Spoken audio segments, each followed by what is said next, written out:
Hey everybody, welcome back to Slow Your Roll. I'm Cody. I'm Alex. Recently, we've been getting a lot of interest and engagement for Fallout related things on our channel. So we're going to dive into a couple Fallout related things. And this is a companion video. We've already changed the theme of D&D to Fallout, so check out that video.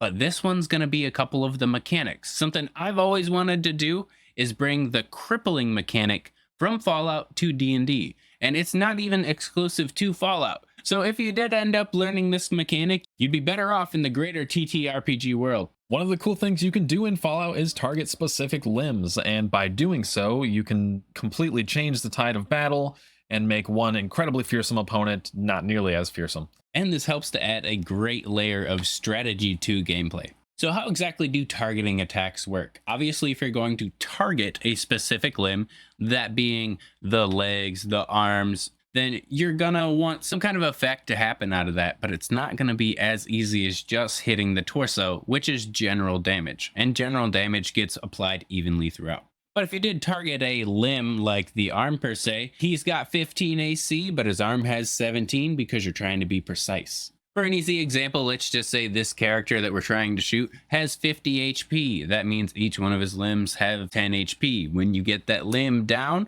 you get a special effect. Yes, so introducing this into your game means that every limb, when it's crippled, has a specific effect, even the head. Seriously boosting martial utility if that's a problem at your table. So for an example, if someone targets the head and brings the hit points of the head to 0, then the crippled effect does take place specifically for the head, which is something that you'd kind of expect.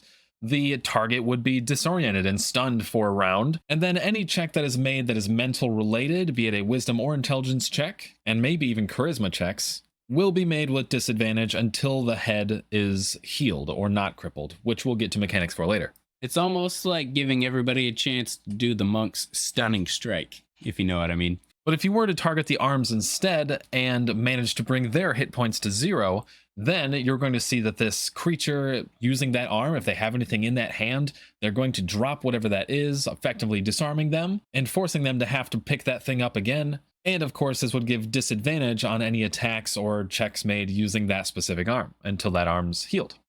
Yeah, good luck using your thieves' tools when your hand looks like this. Moving on to legs, if a single leg is crippled, then their movement speed would be halved. And if you manage to cripple both legs, it drops their movement speed completely. Certain creatures, obviously, this might not work for exactly. If you're fighting some giant mutant spider or something like that, there might have to be some other things put in place before their legs are actually crippled. And it only makes sense that if the legs are crippled, that creature is going to have disadvantage on any saves or checks related to using that leg or those legs. And if you do actually manage to cripple both legs, you're morally obligated to say, "Hey." And if you were one of those guys that wanted to say, "I'm going to punch him right in the gut," well, that's just a normal attack. Congratulations. You don't have to add 2 to that AC to be able to hit him. But if you did want to be kind of spicy about it as a DM, if he's just going at his stomach, maybe you could end up inflicting the stun mechanic to iterate that they were actually winded or out of breath. And that could also be a pretty good way to introduce some of your characters to even just calling out targeted attacks in general. So if you are the unfortunate victim of having one of your own limbs crippled, this is something that you can fix. You're not going to have to live with that forever. So if you are able to take a short rest, you have the ability to make a medicine check of a DC of 15. And basically you just describe exactly how it is you kind of fix this crippled arm or leg. Do you reset it? Do you have another player come over and try to like put your arm back in its socket? Whatever it takes. Right. And if another player helped you, I might even say you get a little bit of help with that DC. There you go. But if you succeed this DC, then you do restore functionality to that limb and you're good to go. But if you did want to use Cure Wounds to be able to snap your limbs back together, you better believe that it's going to be narrated just like the Harry Potter scene where it's like, limbs. Good to go. Yeah, any kind of magical healing, potions, spells, things that require real resources will cure your issues right away.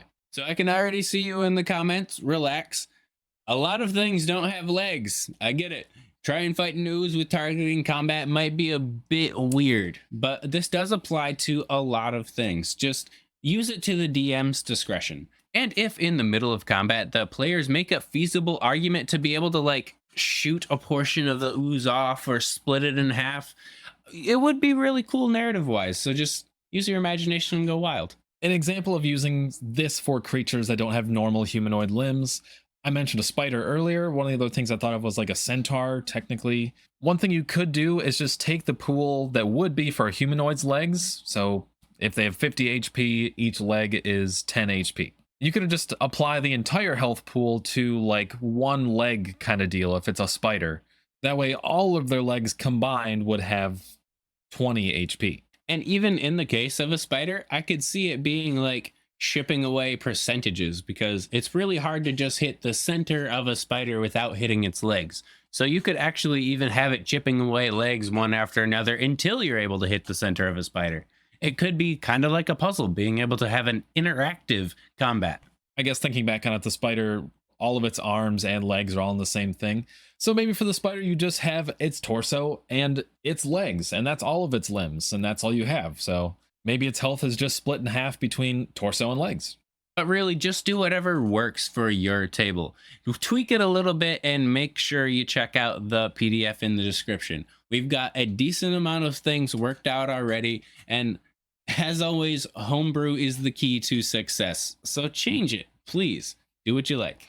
Once you finally get it tweaked in, we gotta talk about some feats that would probably be included in this new type of world that you've created with this special mechanic. I could see maybe adding on to a couple of feats that already give you expertise in certain types of ranged weapons or special effects with ranged weapons, adding on the effect that you don't have an AC boost for limbs, or you could specifically make that a feat itself. So if you were going to give somebody a limb sniper feat, you'd be able to take away the AC penalty when they're looking for limbs. And it could really help to build out that marksman character fantasy that someone at your table was looking for. Or maybe you have someone in your party that's like the cleric, right? That is extremely good at healing and understanding anatomy to fix people. But they're sick of using all their freaking spell slots. Exactly. So you could give them a feat that's like the master healer. This would give them personally advantage on the medicine check to fix their own limbs, but maybe if they're in your party, they could also give that benefit to someone else as they're trying to fix their broken limbs. And it could probably even give the utility for healing kits to fix limbs automatically. So this is something really cool, and I wanted to give you one more optional rule for this in general. Your characters calling out one limb is awesome. But if for some reason you as the DM have 12 creatures and you didn't want to call out 12 different limbs every single time, maybe you just don't do it. Or some creatures don't have the intelligence to be able to call out specific limbs. Maybe you could even have like an 8 intelligence to be able to call out limbs, the minimum for a player character. In D&D Beyond, that is. Again, optionally as the DM, you can have your monsters use this exact same mechanic against your players. But honestly, I can see that could be really frustrating for some players, or if it happens too often or too well, it would not be fun. So you don't have to do this. Your monsters can just be normal, bland monsters, and the players be special. I mean, that's kind of how the game works anyway. And it's been a minute since we've mentioned anything about Fallout. So make sure you check out that video that we did about the theme of Fallout, and that's where we got this rule. You guys have got to check out the TTRPG, but if you don't, we've got you covered. As you guys can see, now that the video is all wrapped up and out of the way, we have some dope merch. Look at this thing. This is new, just ordered it. It's super soft. You want it in your wardrobe and on your body, touching you. So pick some up. Link for that in the description as well. Well, thank you everybody for watching. Please do like, comment, subscribe if you liked it, and leave some new ideas for us in the comments below. Bye. Later.